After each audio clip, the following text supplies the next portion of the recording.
conversion therapy, basically saying who you are as you are is not lovable by your parents, not lovable by God. You are deficient and flawed, which is basically the most toxic thing you can ever tell a child, that you are not lovable in your own state. A critical component to mind control. Being made over to be clones of the person who's at the top of the pyramid. Interested in this subject because of my own cult involvement. I was recruited in 1974 into a front group of the Moonies.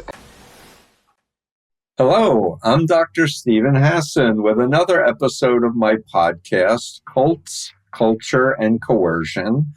And I saw my next guest on an incredible TEDx talk that she did, and I thought to myself, I want to see if she would come on this podcast because I just find your work, Lisa Diamond, so fascinating.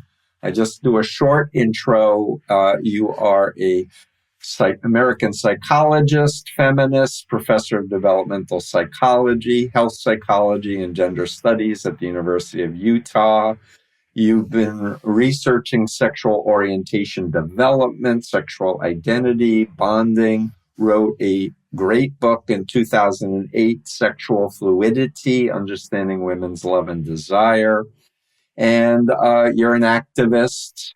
And I'm really grateful for you to come onto my pod and share your life work. And before you answer, I'll just say we're recording this in November 14th, 2025, in the midst of a coup d'etat by Russia and Trump to destroy all of the good, important things about science and experts and all of the progressive work that has been done for women's rights and gay rights and trans rights. And we were just talking before the intro about a lot of the studies are now being canceled by the current administration. So we're in a dark moment, but I'm a hopeful guy, and I believe that truth will out, and that all the homophobes and the Christian nationalists that are trying to stamp out gay rights and trans rights, they're going to have their comeuppance. And we hope. Well, we're living in a psychological, existential crisis moment. But it's interesting. I've said to so many folks that the only way to understand what's going on with Republicans and why we can't seem to stop this is to understand something about cult psychology. So I've actually talked about your work. So I'm like, if you don't understand coercive control, then you don't understand why continuing to make rational arguments is not going to work. It's as ineffective as telling a kid who has joined, a group that doesn't really make sense. Let me show you the evidence that why you're thinking is wrong. I'm like, that will not work. Exactly. And as someone who was recruited into the Moonies back as a 19-year-old at college, this is my life work. Yours is sexual identity and developmental psychology, etc. Mine is the whole issue of understanding how our minds can get hacked and how to help empower people to reality test and get out of the indoctrination, and how to coach people, how to talk to people in these cults. So that's my life work that I'm trying to teach clinicians and the public, and why I do this podcast. It's really never been more relevant than it is today. Yeah. So before we started recording, you were saying all of the trans research, all of the important studies are being unfunded. Being canceled. My own study was unfunded. Yeah. It's like no one, I think, could ever have imagined this moment. I'm 54. I started doing this work in the early 90s. And in those days, like, you really couldn't have a career doing kind of LGBT psychology. It wasn't a field yet. Right. And I kind of had to develop a completely heterosexual line of research to make sure I could get a job. And so in the kind of the span of my career, I've seen this whole field rise up. And like NIH funding didn't used to be a thing that you could even dream about. Right. But then things really started to change. And around 2010, 2011, was a lot more awareness of health disparities, the mental health disparities in our communities. And finally, it became like a profession you could have. There were fellowships and scholarships and jobs and positions. And there was a whole sexual gender minority research office at the NIH. And it seemed like we were just on this upward trajectory of visibility and awareness, and everything was great. And I don't think anyone envisioned that the lights could be shut out on all of that progress literally overnight. Yeah, And it's shocking. when the grant, like on like inauguration day, like as the executive order started to come down, the ones saying there are only two genders. And I'm just like, okay, are we living in 1984 when literally the government is saying these people that you know all around you that are trans or non-binary, they don't exist. You're not seeing what you're seeing. And I'm like, well, it's Opus Dei and the Heritage Foundation Project 2025. Christian Absolutely. nationalism. They want women to be traditional wives and have children and not go to grad school and be teachers or CEOs. I honestly don't think it's going to work. I feel like the DNA of America is not going to tolerate this. The one thing that I feel like I don't know what to deal with is the echo chamber that's created by social media, because that does create an environment that is very similar to what it used to be, that if cults wanted to indoctrinate you, they had to physically separate you. Now they don't have to, because if they can create an echo chamber of the mind where YouTube is simply giving you more of what is similar to the last video you watched, you can recreate what used to be only possible with physical separation, but it's intentional.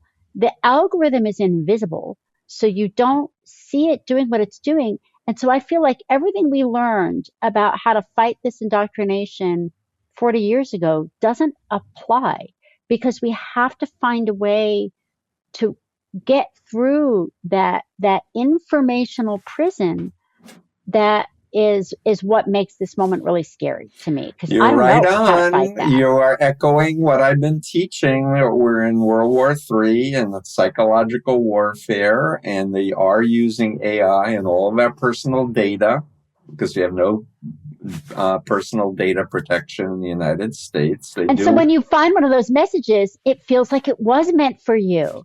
It's giving people oh my gosh, yes. And it's very subtle. They can even take faces of your loved ones and superimpose it on AI avatars, where you feel like you know this person and trust this person, and you don't know them. But that's where my work is psychoeducation, the work of freedom of mind. I say it's your mind and only you should control it. And this is the new mind control device. And if you are going into trance and doom scrolling for hours, you're not critically evaluating the messaging that's pouring into your neurons, into your brain. And what's paradoxical is that, because I completely agree with you, and yet, in my own community, people will say, yes, but for so many isolated queer and trans folks, that phone, the internet, is their lifeline to other communities. And so we're in this paradoxical situation. It can be a lifeline and it can be a prison. And so how do you preserve the freedom of some isolated kid in the middle of Nebraska to finally feel affirmed, and yet fight the fact that that same mechanism can create this prison of the mind, for their parents who are like, you're not actually trans. It's social contagion. And I'm like, do you realize that you're thinking that your kid is a subject of social contagion is also a contagion thought? Right. Like, are you aware that what you're saying is actually happening to you? I don't know how how do you find that We line? need to join forces, because I have very specific ideas. In fact, I did my doctoral work because I realized the law is 100 years out of date with defining undue influence. So I did the first quantitative study on my BITE model of authoritarian control that looks at behavior control, information, thought, and emotional control. And we're now starting to apply it digitally. And we need really bright, talented trans and gay and straight people who care about human rights to come up with ways to counter this psychological warfare.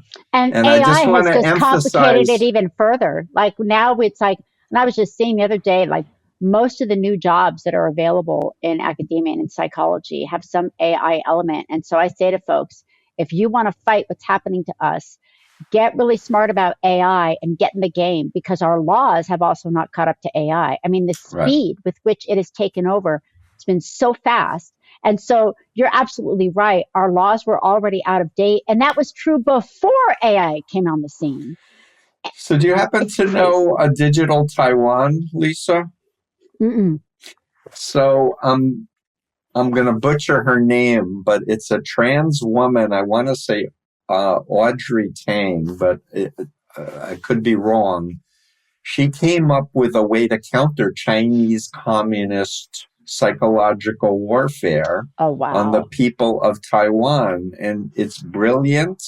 And it's a form of political uh, getting voices from the bottom, from everybody, to problem solve issues in Taiwan, where it isn't just two parties and you're voting for individuals. It's a really robust way using technology. So, but the point is we're stronger together, and there's Mm-hmm. more of us than them. There's Mm-hmm. really a small number of billionaires who have these, agendas, including the fossil fuel countries and corporations, and such. But I really want to stop the political conversation for a minute to Okay. go into your fascinating research about how sexual identity, gender orientation is, we should be thinking about it more as a fluid thing and a developmental thing. I really want you to share your Sure. research as you did in your TEDx talk. It was great. Please. And And then it's, we'll it's, circle back to what do we yeah. And do the about thing it? is, I think it's sort of related, because if there's one thing I've sort of learned from that body of research is that, plasticity is a feature of all human traits and characteristics. And it is exactly why we are susceptible to undue influence, We're because adaptable. we have changing, adapting brains. And Right. so someone can leverage that plasticity against you.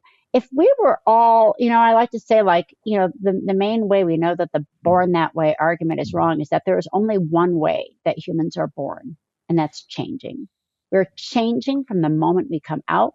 We have the most plastic brains of any species on the planet, because that was what kept us alive. We occupied so many diverse ecologies.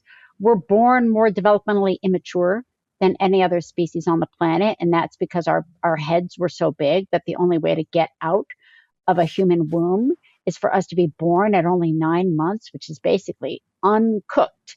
And so we are a plastic, fast developing, fast adapting species in every possible way.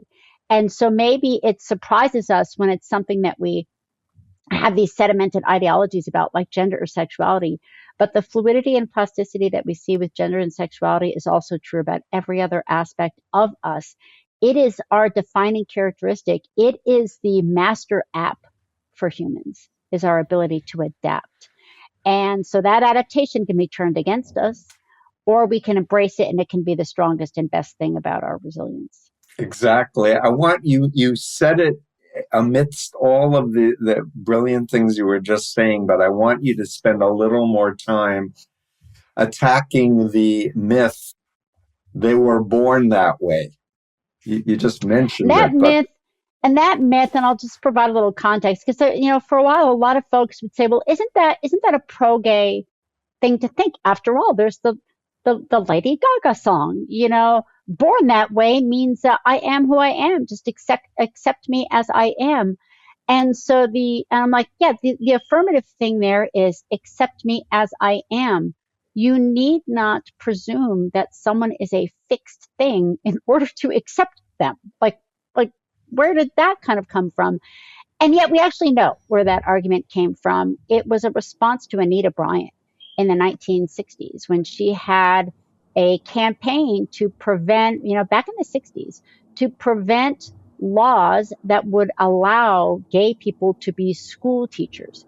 And so the argument that she was making is that if you have gay people teaching your children, they will influence your children to become gay. They are trying to seduce They'll your convert children, convert them. And she has a quote like, gay people cannot produce their own children. They cannot produce themselves. So they have to seduce your children. And so the gay rights movement at the time sort of developed this born that way response as a counter to that specific case of seduction. But, once you make a certain argument, it can kind of run away, on its own. And I think the other thing that contributed to the growth of that ideology as being a sort of pro-gay ideology is that there was a real resurgence of just biological research on a whole bunch of human traits in the 90s. Congress declared the 1990s to be the decade of the brain. And they said, oh, we'll be able to find the causes of all mental distress. It was this growth in use of, antidepressants and this idea that, oh my gosh, if we just find the biological origins of things, we'll be done. We'll figure it all out. It was like, now we look back and we see how naive that was.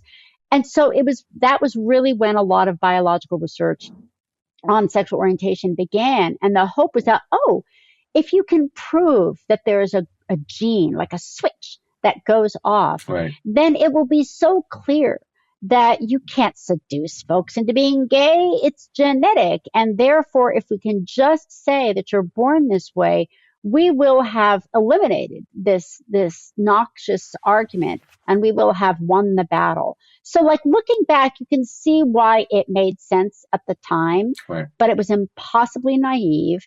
We actually didn't know back then everything we know about brain plasticity. We also didn't know about epigenetics, the fact that genes themselves really don't do anything. They have to be switched on and switched off by environmental exposures. And environment doesn't mean your family. For geneticists, environment means everything that's not a gene.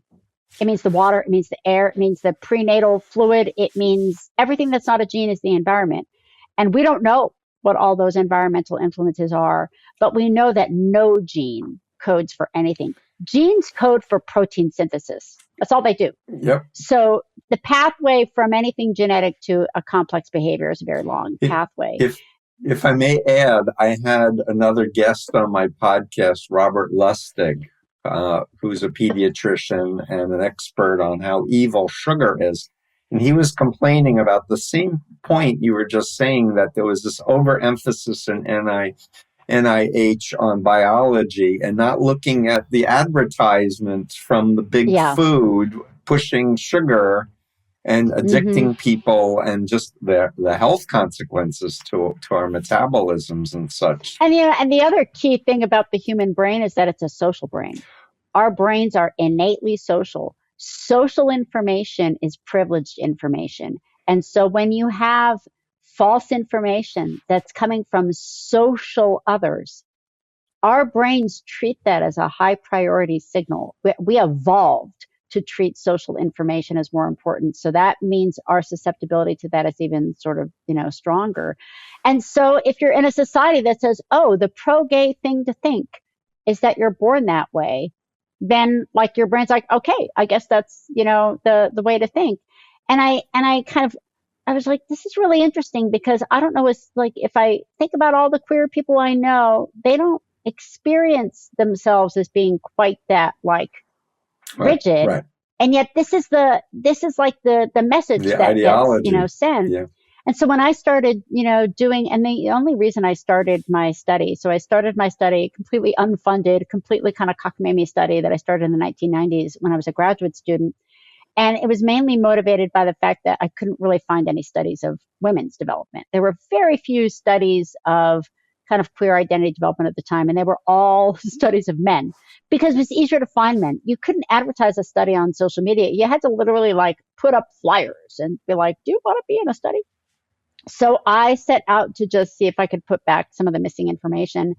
And I just started interviewing, young women about the process by which they began questioning their sexuality And then the only kind of novel thing that I did was I kept talking to them over time. I held on to their phone numbers because back then there weren't Longitudinal even study. emails. It's longitudinal because there hadn't been a single one. And I found that, and I would re-talk to women every couple of years. And by the way, although I published the book at the 10-year point, I'm still in touch with these women. It's now been over 30 years. And now what I'm trying to do is to get some funding to do like a documentary series because I'd like to revisit them in Anyone person. listening who, I know, come it's like, on, I'm trying. fund this And what woman's I found is that research. It's really cutting edge.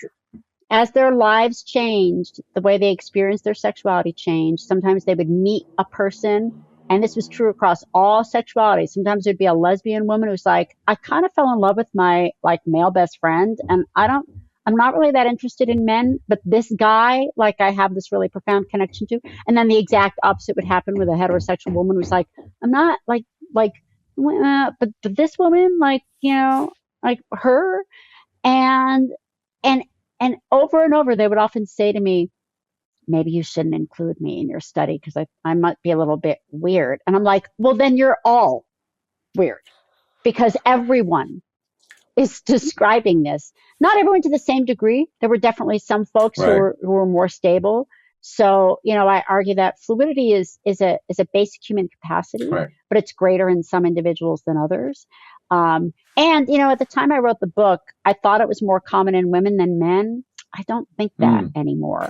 I think that was largely a cultural phenomenon that we give women more permission because we sort of say, oh, women are more emotional. They're really into connection and they're friends. So we give women more opportunities to have the sorts of close connections with others that might give them a capacity to discover their ability to be fluid. I think that's starting to change in the youngest generation of men. I just think this is a basic human capacity.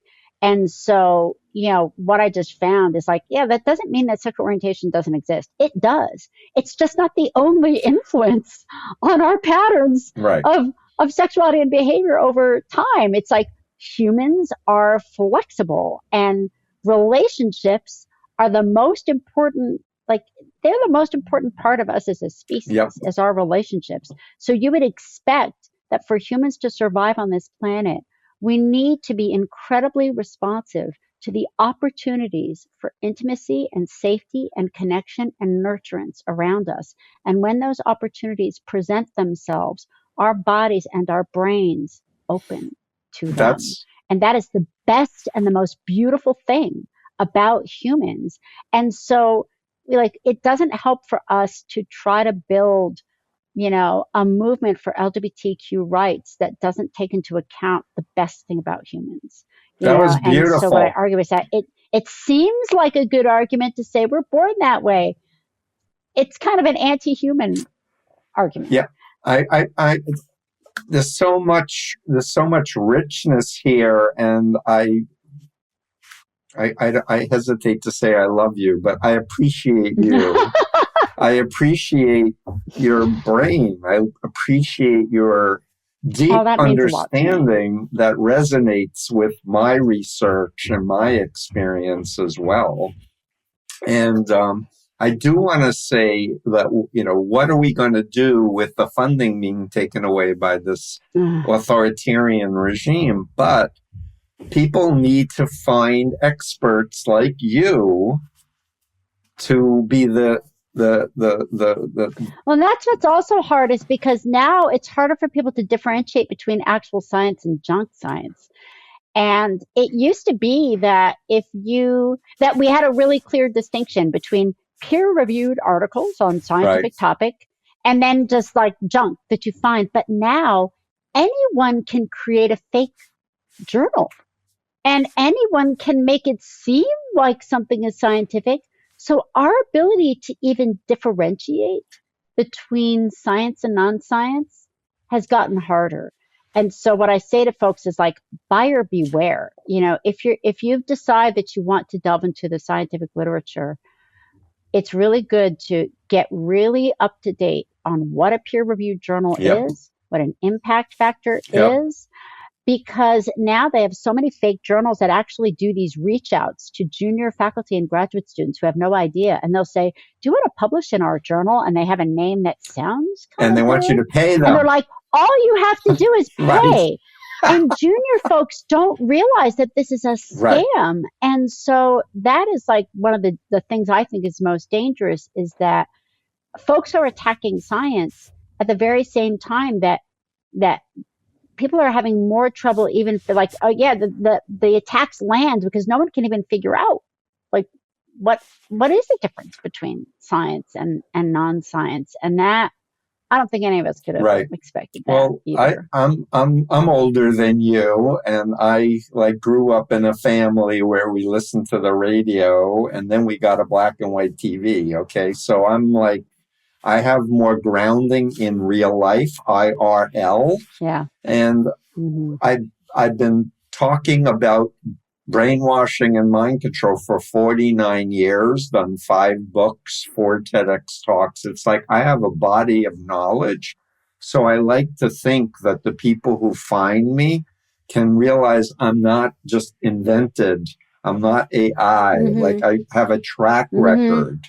And we need people like you where people can go, hey, Lisa, I just watched this video. I just watched this documentary. What do you think? And we can critique it for, and say, well, this is a disinformation thing with AI, and it doesn't resonate with my life and my lived scientific scholarly training. And I think the other thing I always tell folks is actual scientists say the words, I don't know. Bingo. An awful lot. And so if you're going to any source, and because people reach out to me all the time, they're like, well, this has happened. What do you, and I'm like, the most common thing I say is, I don't know. There's a lot of things I don't know. Scientists will readily admit what they do not know. It's kind of part of our ethic. We're embarrassed if we say something that turns out to be wrong.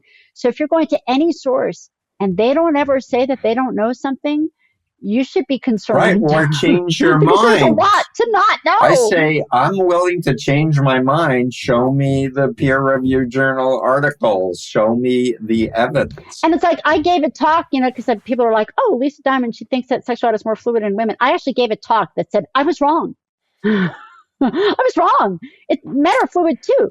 And, it's like, because you have to do that. Like, you have to say when you're wrong. And so if someone says they know everything and they say they've never been wrong about anything, right away they're not a scientist. Yeah, warning flags. Flags. If you have certainty, then you're only looking for confirmation bias. If you are a scientist, you want to change your mind. You're open to other points of view, and you have humility. And I want to just do a shout out for Adam Grant's book, Think Again. And to highlight the point, he started the book with an interview with Daniel Kahneman, where Adam is saying, your theory was wrong. What do you think of that? And Daniel said, I'm delighted. And he's like, how could you say that? He says, I separate my ego from my beliefs. Yeah. I just care about contributing to humanity. And I talk about that a lot, because right now one of the big debates is about gender affirming care, and about the risks and benefits of gender affirming care for minors. And people are like, oh my God, the evidence is really conflicting, because it is, because they're small samples. We've never, it's really hard to do research on tiny clinical populations. It just is true. And what I say to folks is uncertainty, first of all, we shouldn't be surprised by it. Second of all, uncertainty is the engine of science. Uncertainty is we should go toward uncertainty like a moth to the flame. It is not a reason to shut down the care. It is a reason to make sure that you do the best quality research on it. We should not be afraid of uncertainty. Right. We should celebrate it and say, okay, we've got something to learn here. Every scientist wants to discover something. So we should not be afraid of uncertainty. We should and really avoid embrace black and white, all or nothing, good versus evil, us versus them frames. It's part of the T of my bite model for cults. It's cultic thinking to have to have that simplistic model when we know reality is so incredibly complex. And it's hard though, because, and I see this, in my side, because those of us who are trying to protect access to gender affirming care feel like, because the answer to the uncertain findings is basically this care works differently for different populations. There are some individuals, like, we're still figuring out, refinements in who needs what sort of care. And that has happened in every model of medical practice on the planet. That's just how medical practice works. It's just that normally it doesn't occur under a political landscape where literally an entire class of individuals is trying to be annihilated by a government. Like, there is a war on trans persons that I've never kind of seen. And so that makes it harder for our side to say, yes, some of this data is uncertain because we're trying to do the scientifically responsible thing. And the other side is saying, oh, well, then that means we're just going to shut it all down. And we're like, wait, what? And so the temptation on our side is to say, no, we're completely certain. Well, that's not going to help us. Like, that's just going along with what they're doing. Right. And so what's really difficult is to be able to protect our integrity and say, you are wrong on the premise. You're wrong on the premise. We're not going to say, oh, the data is really clear, when the truth is that the data is conflicting because we have more than one population and we're trying to figure out the best way to deliver this care. But if we shut down our own scientific process because we feel threatened by this hostile other side, that's not going to help. And so that's what's really difficult, is how do we protect, what we know is good scientific and medical practice under this hostile environment where we're admitting to any ambiguity is seized upon and misused and misinterpreted by the other side. It's crazy making. Yep. And I'm going to play the devil's advocate for a minute, in a positive spirited way, and say that when I first was approached about detransitioners reading my first book, Combating, and saying they feel like they were unduly influenced, and I was first defensive. I have a trans primary care physician. I've interviewed former cult members who were trans, but the therapist was like, "Aren't you curious about?" And I said, "You're right, I am." So I interviewed initially 12, and 6 were born in homophobic churches with no sex ed, and they were basically gay, but there was no room to be gay and stay in the church and with their family. A group were on the spectrum, and I did a training with Isabel Aino, who's a sexologist, psychologist, and an autism expert who's written books on the topic of sexuality and ASD. And some people were like, well, we were doing mushrooms and we were on YouTube, and then we were watching hypno porn, and I was like, hypno porn? What the hell is that? I'm an expert in hypnosis. And I'm like, send me the videos. And I watched these videos, and I'm like, this is like state level hypnotic brainwashing, that you're born in the wrong body, like over and over and over again. I was like, whoa.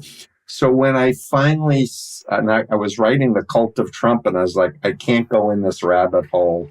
I don't want to. It's a dangerous rabbit hole to go to, but I was labeled as a transphobe when I stood up for detransitioners have a right to change their mind and share their experiences. They shouldn't be treated like former cult members who leave the community and then they're demonized. Part of the hostile kind of environment we're in basically sucks all the nuance out of the room. Right. And one of the things that is really difficult is that I think one of the things that often happens in the queer and trans community, and this has been true from the beginning, is that because we have a community that comes together on the basis of shared experience, we often presume that another queer or trans person feels exactly the way we feel.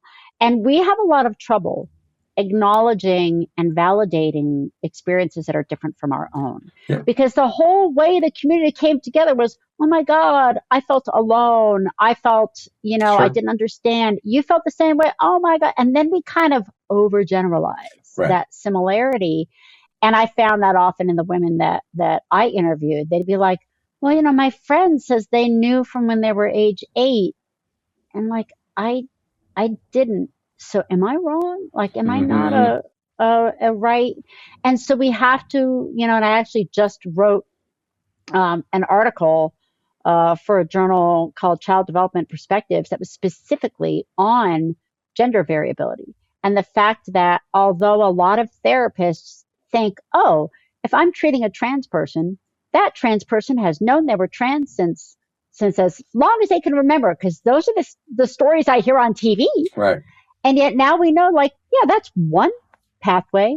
It is by no means the only one. Right. And it is not at all uncommon for trans folks to undergo more variability, especially in the adolescent years. And some have suggested that there might actually be a revision in the DSM-6 to acknowledge that there is some continued kind of identity movement in the adolescent years that is absolutely normal. It doesn't mean that the person isn't trans. It means that some degree of flux as they kind of figure out what the boundaries of their identity are is completely normal, Right. especially because we now know that there are so many people who are non-binary. Right. That category didn't exist. Right. And so a lot of the folks who kind of end up detransitioning are the ones who were actually non-binary the entire time, Right. but that option did not exist. Right. And so they would have this more complex experience of being non-binary, and they had a therapist who was trained in a binary model who said, well, you're either trans or you're not, so I guess you're trans. And that was like, no one was trying to do any harm, Right. but we had a bad model.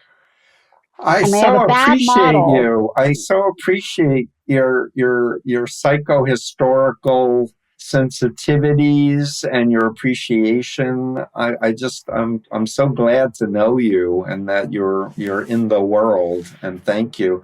I want to ask. It's a very difficult thing. It's a very difficult thing to talk about. And there's a lot of pain in this community right now because they are literally under an annihilation. Yeah, they're in a lot of pain, and their parents who stood by them are also freaking out, and some are leaving the U.S. because they want to support their kids. And I know that Canada, I've been talking with folks in Canada, and there's like an avalanche of people wanting to live in peace and with acceptance, which is horrible. And I think the key is that we can pull together and protect our community without ignoring the fact that our community is a really nuanced community. Yeah. And when I see kind of the debates, and I have a colleague, Kinnan Ross McKinnon, who's a trans man. I was going to ask you if you know. I had lunch with Kinnan. He's fantastic. And just published a study. And he and I have connected over the years because he's like, this is a really dangerous thing to talk about. And you've talked about dangerous stuff. And like, can we talk about how to do that?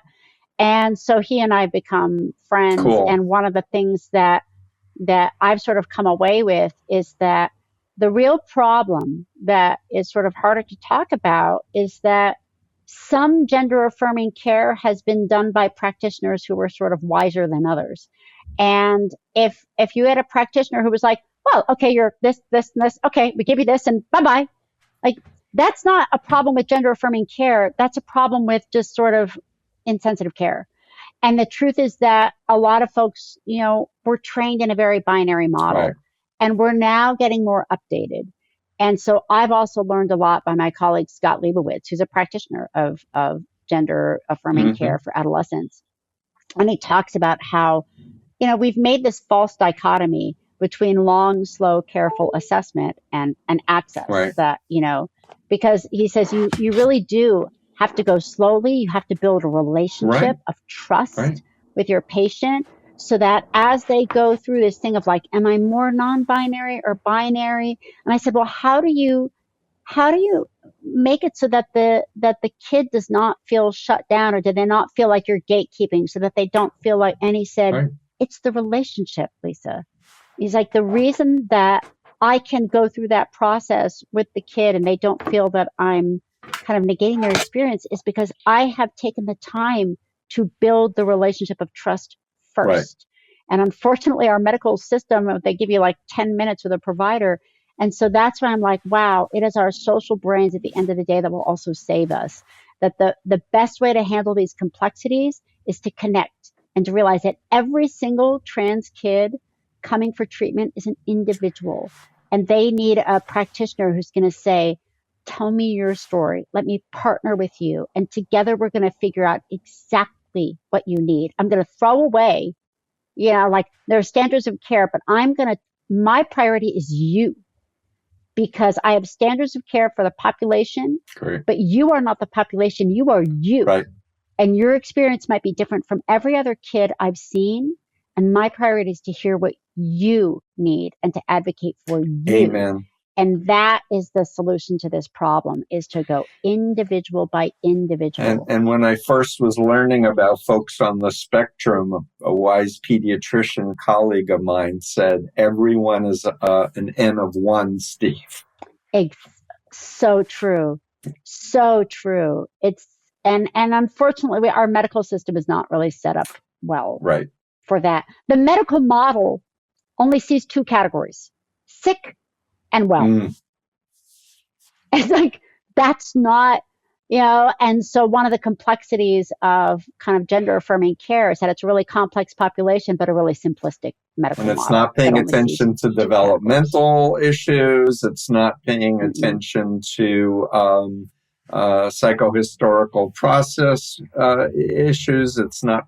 And psychology doesn't have an agreed upon theory of mind. So there are all these different theories that don't connect. But a real theory of mind needs to be exposed or expanded upon that incorporates what you were talking about. The child is born at 9 months, but it's not cooked yet. It's just, it's one phase. But we need to aim for what is a healthy adult and what are the conditions that are going to most bring out the uniqueness of each person and not just make conformity behavior through corporal punishment, which is in all of these authoritarian groups. They beat the crap out of kids. Often I would sometimes speak, to parent teacher associations at schools, and they would be like, well, what's the age at which I'll know for sure, like, whether or not my kid is gay? Like, if they haven't come out by 18, can I be pretty sure that they're not gay? And I would say, I can't actually tell you whether you're gay or not. Like, there's no point in life in which we do not have the capacity to discover that our own self that we think we are is not everything that we are. So no, you can never rest easy and say, I know exactly who my kid is. You don't know exactly who you are. And I'm gonna do another, not devil's advocate, but a contrarian or whatever, based on my experience. I've come out universally against conversion therapy as a brainwashing, destructive, authoritarian thing that does not work, because of all of my research and the BITE model on these programs, trying to convince people that they can change and become heterosexual and get married and be happy and fulfilled. So I'm just adding from my experience. I'm open to data, but I just think that it's brainwashing. It's not healthy to ever coerce people to help them be different. And unfortunately, the Supreme Court case that was just heard last month on conversion therapy, the case actually cited my work as a justification for kind of minimizing the harm of conversion therapy. And that's not the first time that has happened. And I submitted an amicus curiae brief to basically challenge that as a... Explain what the decision was. Like, the decision hasn't been made yet. The decision will be made in June, but it doesn't look good. Basically, all the legal efforts. And so basically, there are a number of states that have bans on conversion therapy for minors for exactly the reasons that you've described. It is Mm-hmm. generally undertaken by almost all conversion therapy is done for the sake of Well, the conversion. Moonies were doing it. The Mormons were doing it. Evangelicals, So you many. name it. And the harms of it are very well documented. That it's harmful for all folks, but the bans that are in place in a number of states are really bans for youth, because that's where you see the harm being greatest. That it accelerates suicidality, because it's basically conversion therapy is basically saying who you are as you are is not lovable by your parents, not lovable by God. You are deficient and flawed, which is basically the most toxic thing you can ever tell a child, that you are not lovable in your own state. And the therapy does not work. You cannot change your attractions. Anyone can change their behavior. But even behavior change, if it's undertaken because you think that you are not acceptable to God or your parents, that is planting a seed of toxic shame in an individual. And that is, humans are a social species. There's a reason that we react so strongly to shame. We evolved to treat shame as a high priority signal that something about you is so dangerous that you will be pushed out. And for a social species, that means death. So the reason that our bodies respond so strongly to shame is that we evolved to pay attention to something that was so terrible that it would leave us to be abandoned. To be abandoned for a social species in the hunter-gatherer epoch was certain death. So that's why shame feels like death to us, why people will commit suicide if they have been shamed, because we evolved to experience that as terrifying. And so that's what conversion therapy is basically doing. It's saying, if you do not change this, you will be abandoned forever, which is the worst. Like, that's the most primal human fear is abandonment by others. So it's basically using the human nuclear weapon. Shame is like the human nuclear weapon for mental health. It's shunning. It's shunning. The JWs, the Mormons, fundamental. It's fundamental. It's not a minor thing. It's the big guns. And so that's why it's so toxic, especially, for adolescents. So enough data is out that a whole number of states have banned it for youth, said it's harmful, it doesn't work, we're not. And to some degree, I've always felt like, well, the bans don't help that much because the people doing this therapy are not accredited therapists. Like, it's like, go ahead and ban it. These folks are not members of the American Psychological Association. They're often like working out of their own basements or they're life coaches or kind of, whatever. But anyway, the bans have been in place. Compounds in other countries. So a number of states have these bans. And so this case was brought by a religious therapist who was saying this is an infringement upon my religious freedom to say to my adolescent client, well, God believes that there really are only two genders. And so she said, I'm not allowed to say that to my clients. And so that's an infringement upon my religious freedom. And so in the petitioner's case, like, this ban should be overturned. And therefore all bans on conversion therapy are infringements upon the therapist's religious freedom and freedom of speech. Therefore, they should all be considered unconstitutional. And so one of the pieces of evidence that they cited in their argument as like why we should be able to overturn these bans is that, hey, well, Lisa Diamond says that, sexuality is fluid. And so therefore it can't be that bad. Like, if it's fluid, then they're using your research to actually using, and that's not the first time that's happened, but it definitely kind of made me want to throw up. So I got some lawyers and I submitted a brief to the court that basically said that is not, and actually in the specific, taken out of context. Exactly. And in the specific article that they cited, like in the same paragraph, it says, this does not apply to conversion therapy. That is something entirely different, because the fluidity is a change that's not intentional. It's your body and your brain going through its own thing. Organic. I said change that is motivated by fear, shame, and disconnection is a completely other thing. It's toxic. It's destructive. That's not fluidity. That's coercion. And so I made that point, and hopefully we'll see what happens. But unfortunately, it looks like we are going to lose this case. So let me just take a moment, if you don't mind, Lisa, and say I did my doctoral dissertation for the law to look at influence on a continuum, to be able to have the ability to scientifically discriminate what's ethical, fully informed consent, respect for the uniqueness of the person, their conscience, creativity, critical thinking, openness to other sources of information versus the authoritarian control of behavior, information, thoughts, and emotions.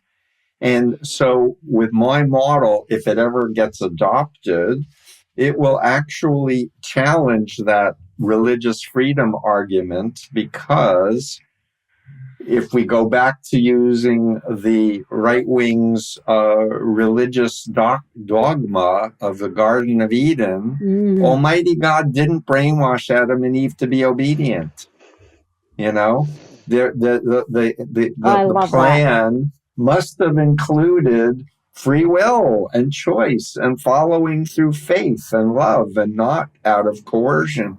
So with my model, if it ever got adopted, we would take away the tax exemption status of groups that are trafficking their members, that are making people shun their own family members because they break a rule established 100 years ago or whatever.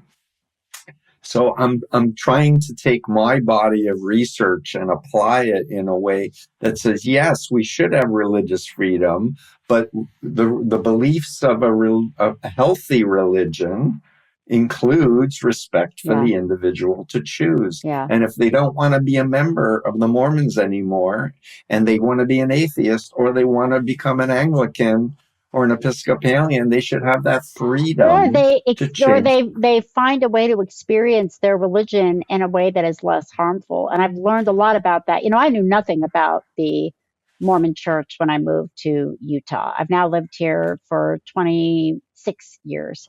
I knew nothing. I knew nothing about them. And everyone's like, you're a queer person moving to Utah. Aren't you crazy? And I was like, I don't know. It's where I got my job.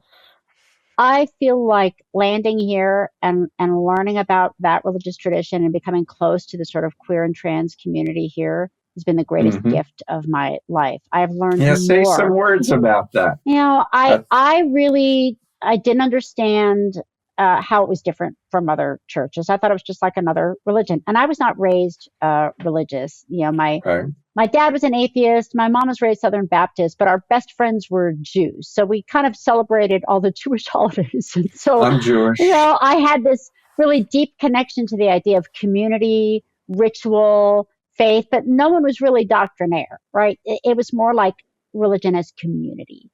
And so I didn't really understand anything about, the Mormons. And so I come here and the first thing I started to notice was that my kind of queer undergraduate students who were raised in the church seemed to have a degree of pain that I had not, that I couldn't understand. Because my thing was like, well, if your church doesn't agree with you, just leave your church. Like, I don't understand the problem. I had no idea the degree to which, especially in Utah, it is not just a religious belief. It is a community, a very tight community. And Mormons in Utah are different from Mormons elsewhere.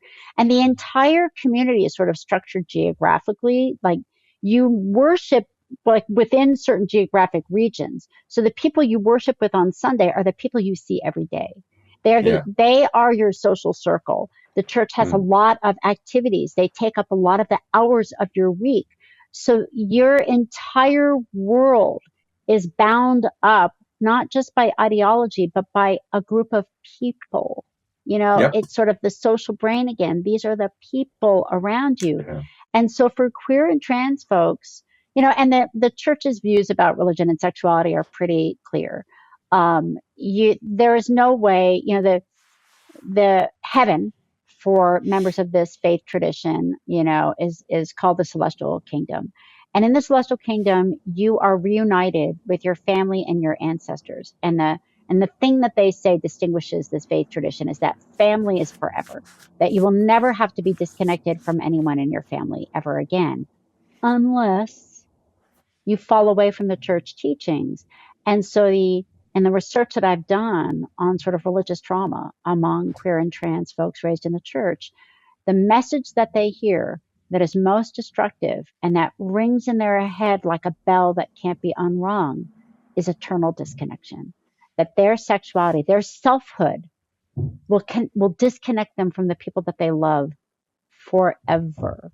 Forever. That's the most toxic message you can give to a child. Who you are is what will disconnect you from me. Yeah. Like could I you say refer to anything more that as destructive? phobia indoctrination, Lisa, in my work. Absolutely. And so these folks, so the pain that I was sort of seeing, is that they were really having PTSD while sitting in church because they were realizing that who they were was their greatest fear, that they were carrying the Right. seeds of their own disconnection and destruction within them, just within them on their body. And so the church's kind of way of dealing with that was to say, well, you can stay in the church if you're gay, as long as you never, ever act on it, including never even having an emotional relationship. So you have to be alone forever.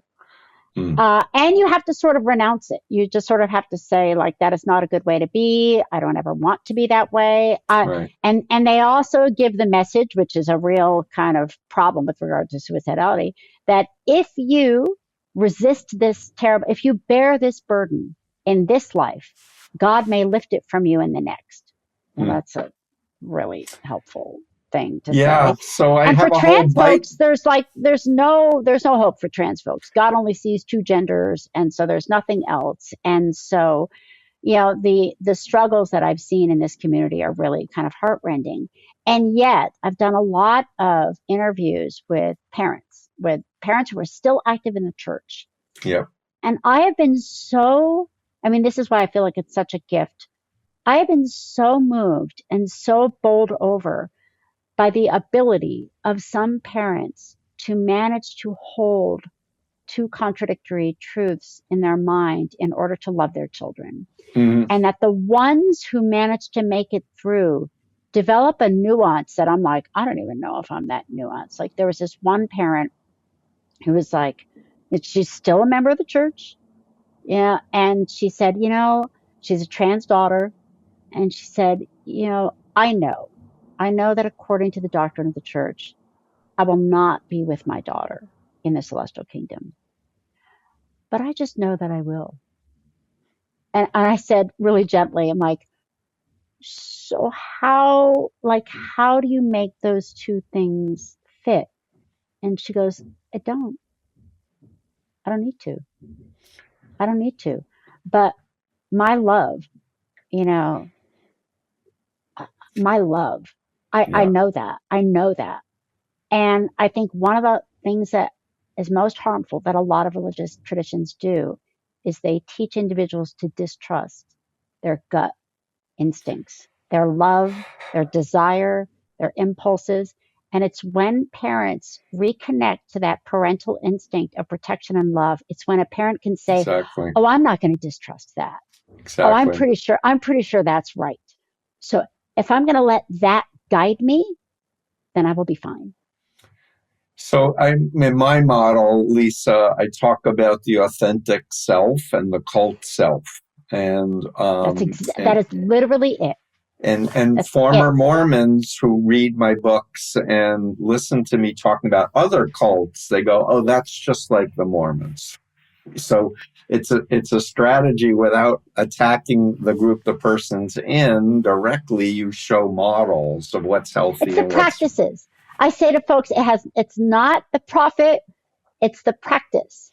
It's the practice. And when you have any tradition that uses shame to control behavior and to make you doubt your instincts, that's when you're in trouble. Yeah. And a lot of people don't want to leave because all their family and friends, so they stay. And we call that PMO, physically and mentally out. Mentally out. And it can still be hard. I mean, that requires a sort of tolerance for contradiction. And in the studies that I've done in this community, the ones who seem to be able to tolerate that are the ones that have access to folks both in the church and out, but especially out, who they experience as what I call like 100% safe. In other words, Right. unconditionally, completely affirming and accepting. That our nervous systems need people like that. And I say, whoever that person is for you, spend more time with them, because if you're going to tolerate the sort of self-control and the hypervigilance that you And the experience, cognitive dissonance. you need to recover. You need Right. to be able to go to a place where all that lets down and you feel the arms and love of social others. We need that. It's like Yeah. it's like water and food for the human brain. So for some folks, it's too simplistic to say leave.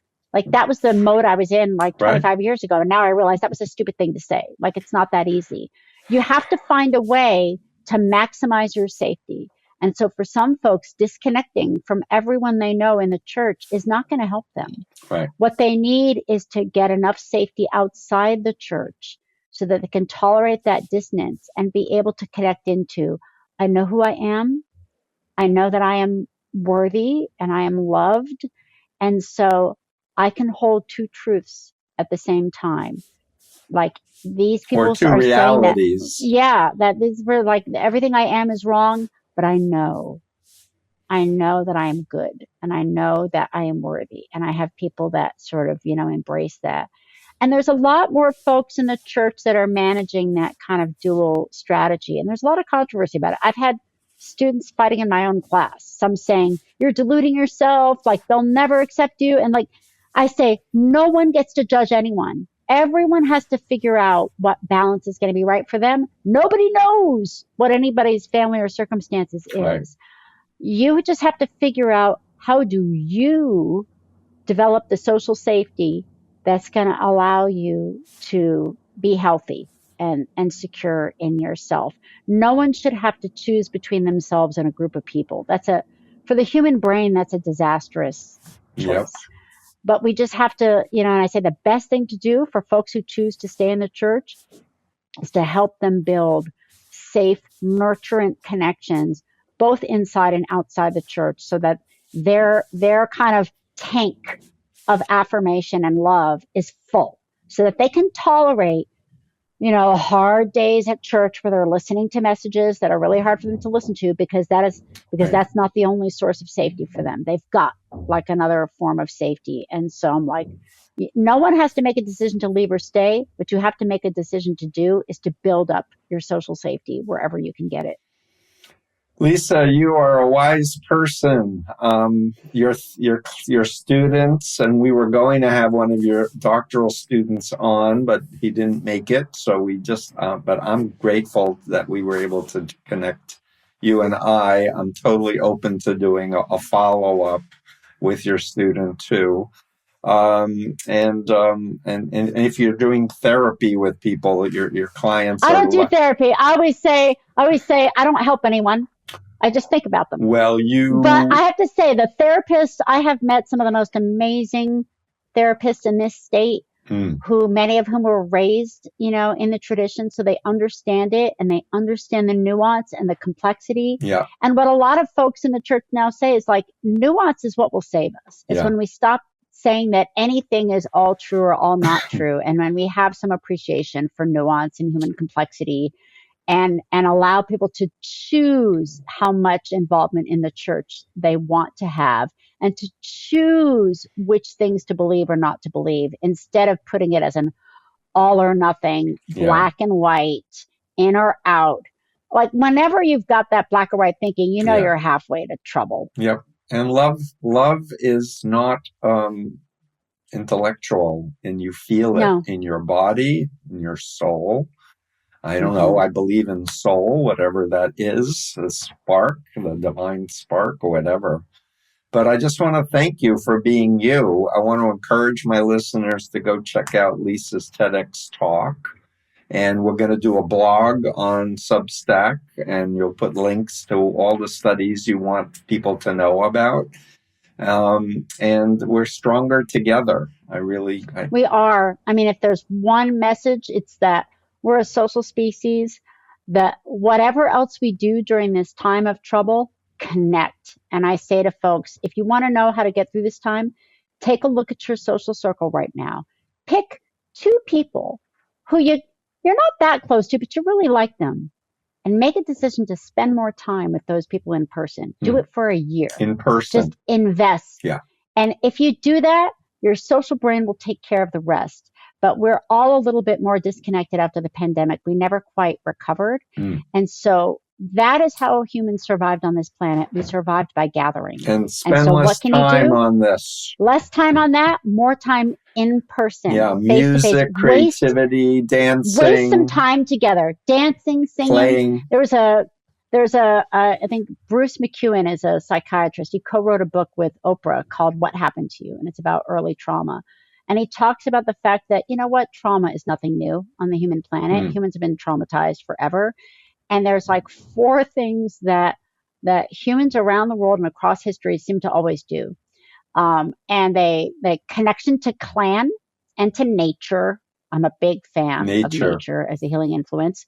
Rhythmic movement, singing, drumming. It's what humans do to express pain. They sing, they dance, they shout, they stomp. Meaning making, storytelling, art, creativity. And then the last one, the only one we probably can't put into like an adolescent youth program, periodic use of hallucinogens. Yeah, we're going to have. Which I also think another way to think of that is something to change your state. Yeah. It's also fasting, anything. So we already have the tools that we need to get through this. Yeah. We connect, we create, we gather, we sing, we dance, and we shake ourselves out of whatever state we're in and get in touch with our kind of humanness. And those are all free. Yeah. Thank you, Dr. Lisa Diamond, professor, psychologist, author, wise person. And thank you so much. Thank you. Thank you for all your work as well. It's been when I moved to Utah, I started reading your work and I was like, oh, I get it. I get it now. Yeah. Thank you so much. And hope to stay in touch. Take care. Yes, for sure. Bye. All right. Bye.